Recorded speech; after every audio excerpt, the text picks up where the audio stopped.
Bismillahirrahmanirrahim. Assalamualaikum warahmatullahi wabarakatuh. Waalaikumsalam warahmatullahi wabarakatuh.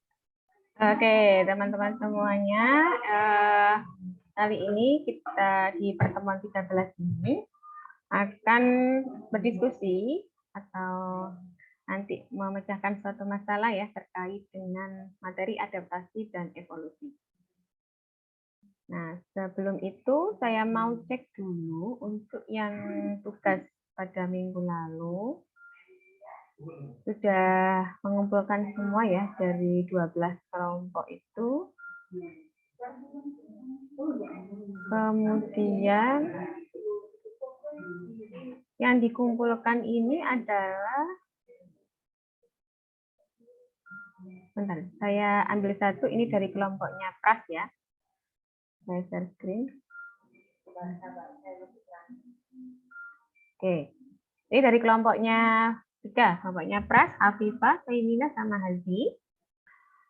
Oke, silakan dikomentari untuk kelompoknya Pras. Ini kalau tidak salah berarti ini adalah tugas yang untuk merancang sebuah penelitian, merancang sebuah percobaan untuk mengidentifikasi sistem gerak tumbuhannya.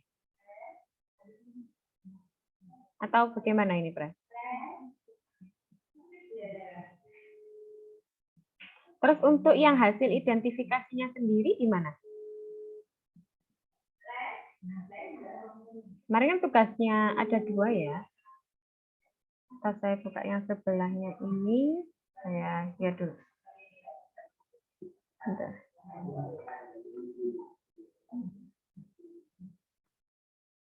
Jadi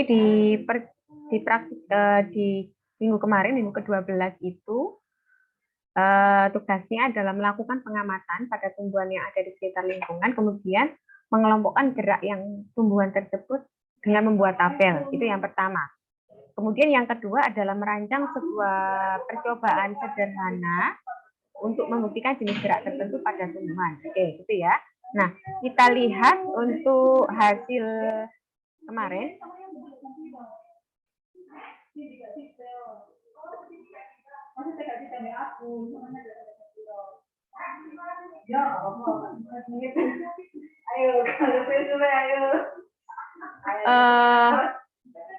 Oke, silakan. Oke, silakan dikonfirmasi ya, teman-teman. Gimana, Pras? Ini untuk yang merancang percobaan. Ya, Ibu, itu yang tugas kedua. Ini yang tugas kedua. Kemudian untuk yang tugas pertamanya? Untuk tugas pertama itu beda file juga, Bu. Yang ngirim kemarin nggak salah Nina. Oh, beda file.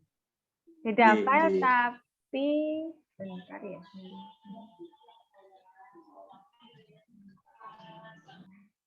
Cuman ada satu ini yang mengumpulkan Hazi.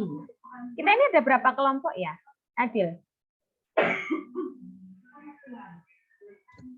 Ada 8 kelompok, Bu. Ada 8 kelompok. Kalau misalkan setiap satu kelompok itu mengumpulkan filenya 2, berarti kan harusnya yang terkumpul itu adalah 16 file atau 16 submitter, ya. Yang mengumpulkan berarti harusnya ada 16. Nah, ini Hazi, sama satunya siapa? Nah, ini kalau ini sudah ada 2 kelompok. Oh iya, oke. Kalau ini bisa Elena ada 2. Baik, atau kita lihat punyanya kelompoknya Elena ya.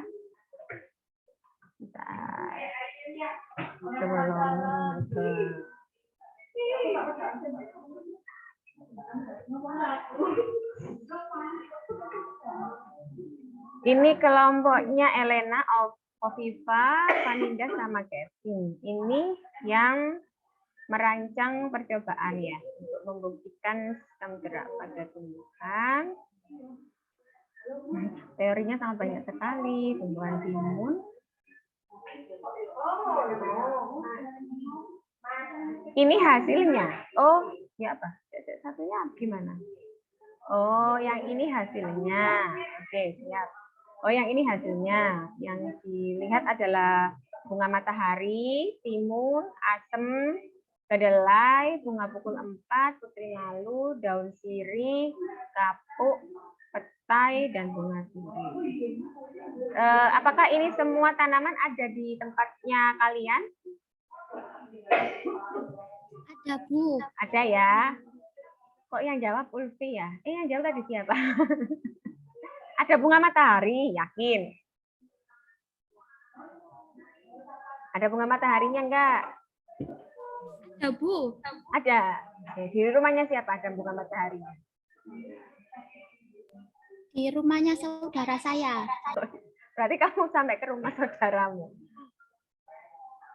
Iya, soalnya dekat, Bu. Oke. Baik, kemudian yang untuk tugas yang lainnya itu mendesain atau mengembangkan LKPD untuk sistem gerak tumbuhan.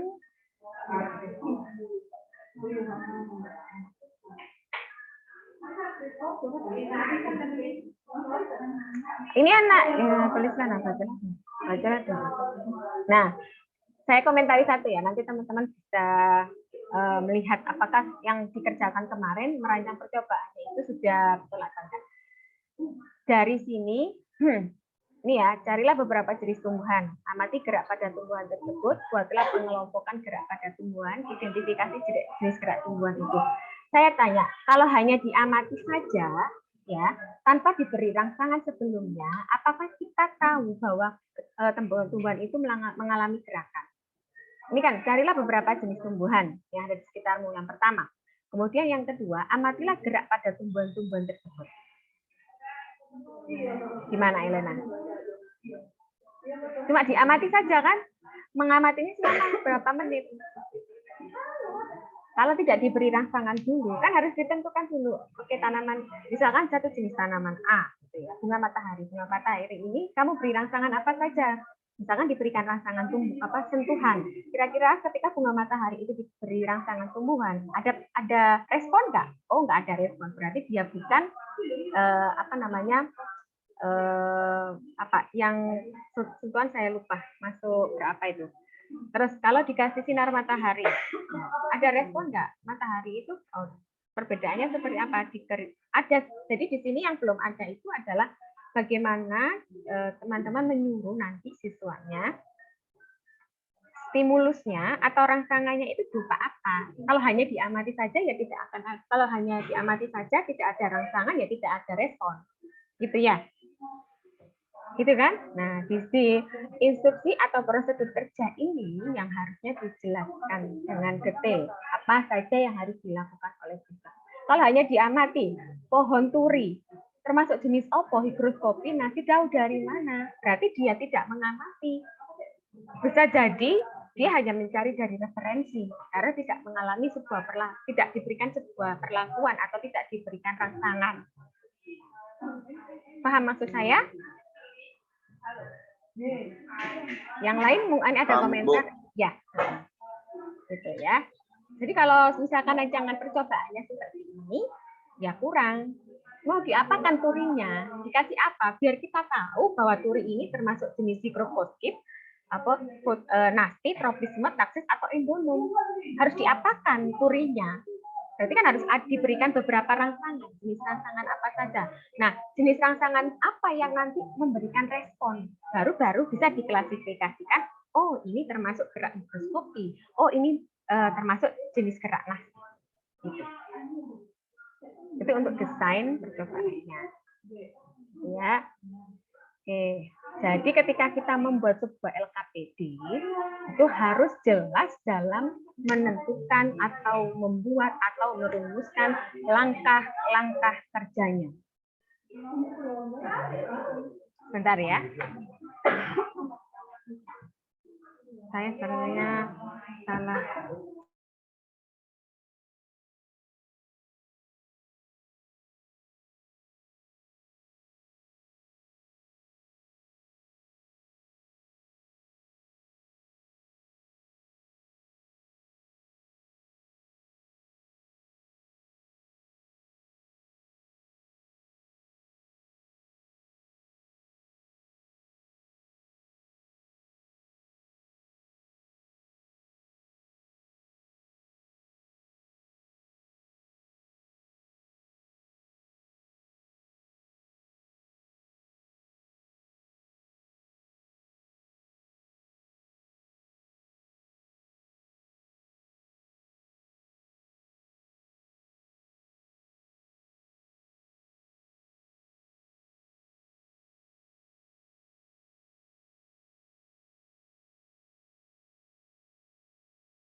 Oke. Tadi rame ya. Maaf ya.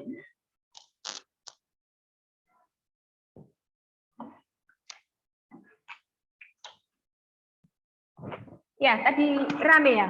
Iya, Dil. Tadi rame ya suaranya. Iya, Pras, rame, Pras. Tadi. Suara ramenya dengar nggak tadi? Makanya saya pindah. Lumayan nih, Bu. Lumayan ya tadi ramenya. Oke, saya lanjut ya. Nah, untuk yang punyanya Pras ini tadi,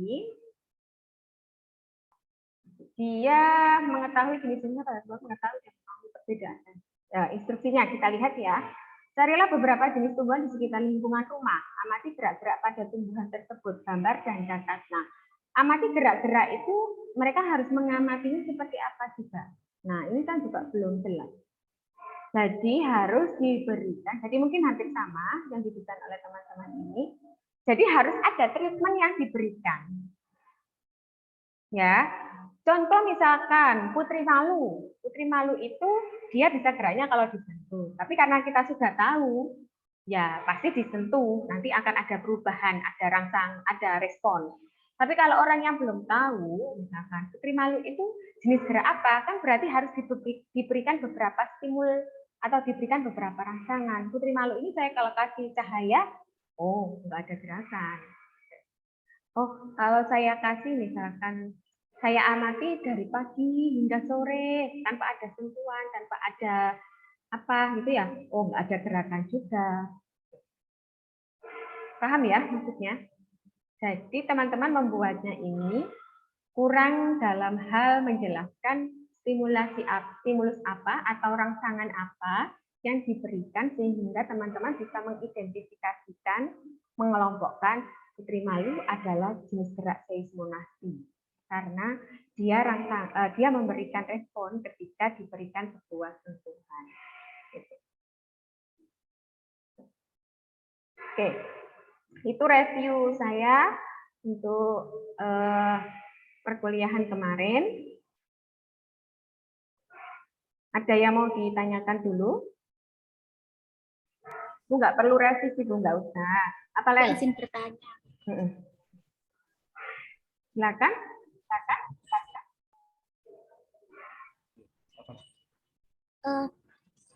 Memberikan rangsangan itu seperti apa ya? Bukan kita kalau misalnya meneliti kayak bunga matahari, kita kan kayak mengangan-angan, oh kalau bunga matahari itu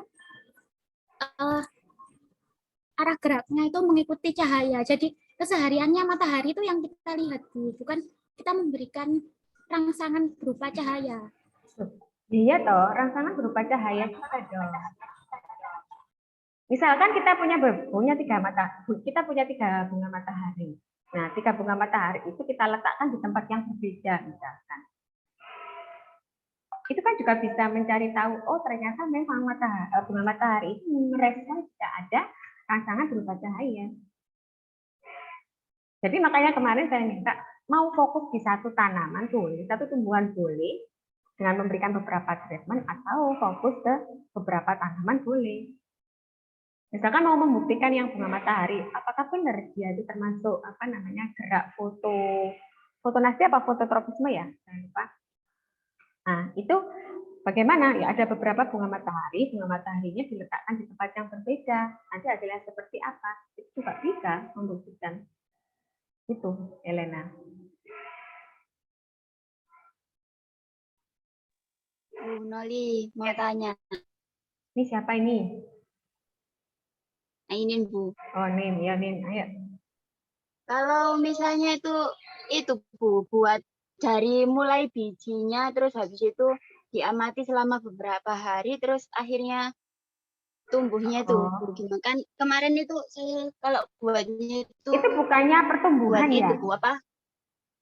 Itu bukannya arahnya ke Kan pertumbuhan itu juga ya? ada Hormon auksin itu dah. iya Bu, tapi kan itu juga bisa iya ada apa geraknya juga kan Bu, apa kayak condongnya kemana terus apa kayak arah geraknya itu loh, bukan kayak menjauhi cahaya sama mendekati pusat cahaya kayak gitu. Ya, boleh juga.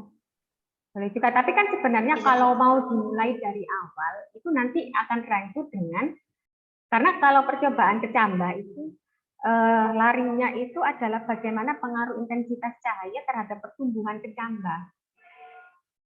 Larinya untuk membuktikan itu. Jadi apakah dia ada iya ya, saya lupa Zoom saya terbatas. Apakah untuk membuktikan bagaimana pengaruh cahaya itu terhadap percepatan pertumbuhan dari kecambah, itu larinya ke sana, bukan kepada bagaimana dia merangsang sebuah. Kalau misalkan sudah ada besar ya, itu tidak dihitung misalkan dari awal lahir, dari awal tumbuh tidak dihitung. Jadi misalkan ada beberapa kecambah. Nah, kecambahnya yang diobservasi itu pada saat dia merangsangnya itu arah beloknya kemana itu boleh. Tapi kalau yang dilihat pertumbuhan panjangnya ya, itu nanti akan pengaruhnya ke pertumbuhan. Ini suaranya siapa ini?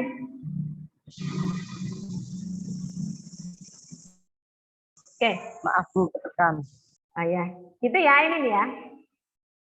Ya Bu. Oke, sip. Baik. Kalau itu kita lanjut ya, ini Bu, saya mau habis juga. Kita sekarang mau berdiskusi tentang adaptasi dan evolusi, tapi saya juga tidak menyampaikan materi ya. Teman-teman, saya akan share video dulu terkait yang dimaksud adaptasi dan evolusi itu seperti apa sih. Silakan diperhatikan YouTube ini, hanya 2 menit saja, tidak lama.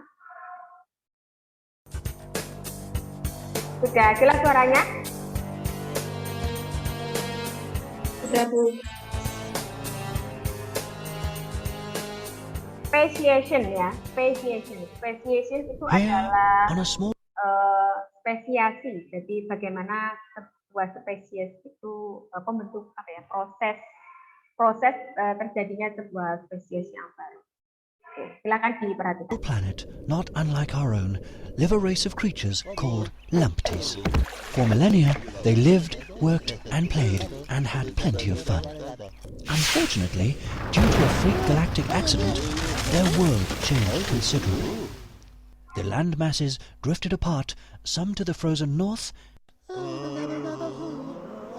and some to the warmer south. The northern landmass became very cold over time, while the southern one became very warm indeed. The race of Lumpties was split into 2 groups, each inhabiting their own unique land mass, and so they became isolated from each other. Look at what happened to the tribes of Lumpties as their environments changed. Each group of Lumpties have adapted, over many generations, to suit the environment in which they live. This is called adaptive radiation. How will this change of environment affect their appearance? And why have these changes taken place? Over time, the Lumpties changed so much that they finally became a new species. This is called allopatric speciation.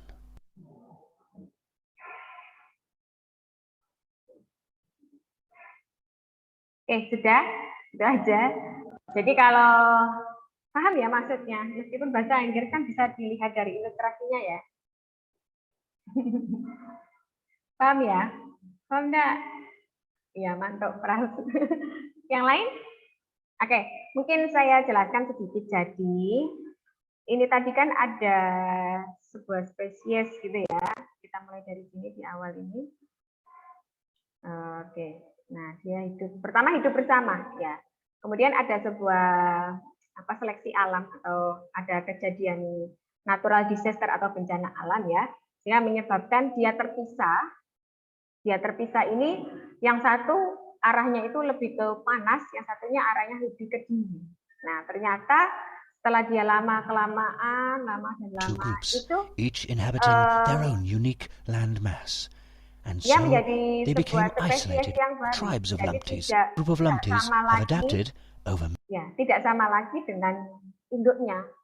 Gitu. Jadi ini yang atas ini adalah yang berada di daerah yang panas, ya. Yang bawah ini adalah spesies yang hidupnya di dingin, di suhu yang lebih dingin. Jadi terbentuk ada 2 spesies yang baru yang sangat-sangat berbeda dari induknya tadi.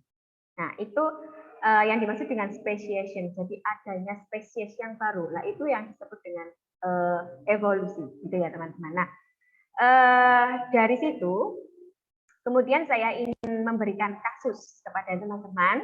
Nanti silakan kasusnya itu satu kelompok tadi isi berapa ya? Atau dua, sekarang berpasangan aja ya, tidak kelompoknya tidak banyak-banyak seperti tadi.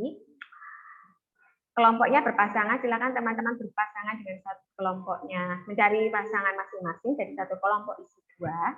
Saya akan memberikan sebuah kasus. Ya, kasus ini terkait dengan virus corona, ya. Jadi kita tahu bahwa mungkin teman-teman sering mencari ya, mencari ada mutasi virus corona, mutasi virus atau mana ya tadi ya? Bentar, saya carikan dulu.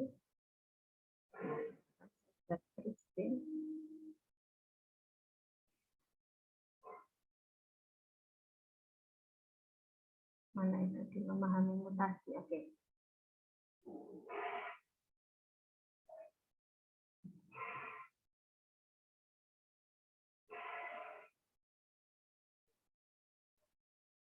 Atau tidak virus corona ini ada yang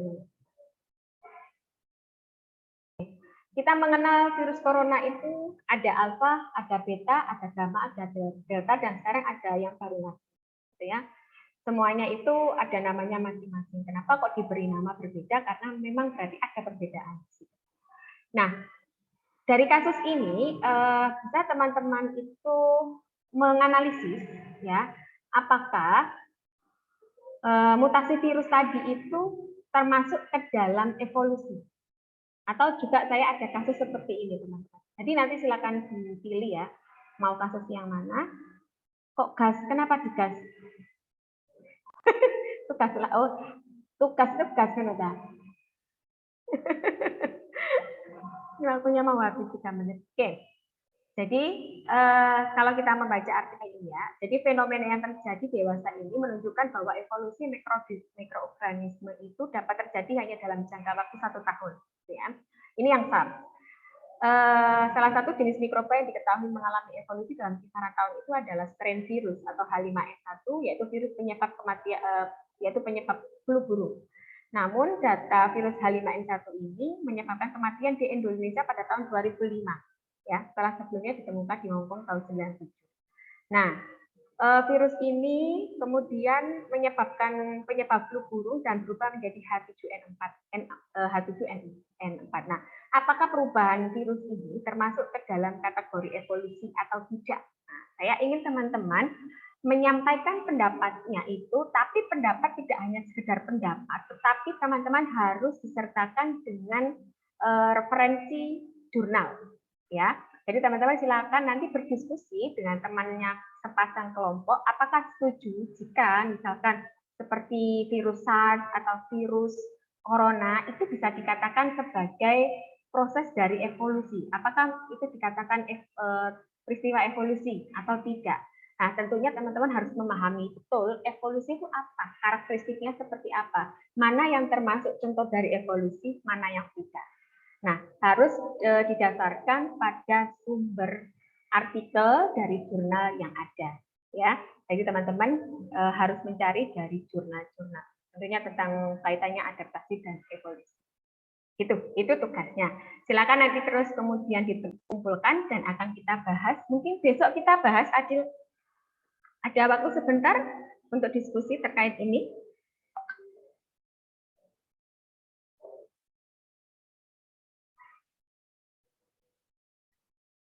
Besok ada waktu nggak ya?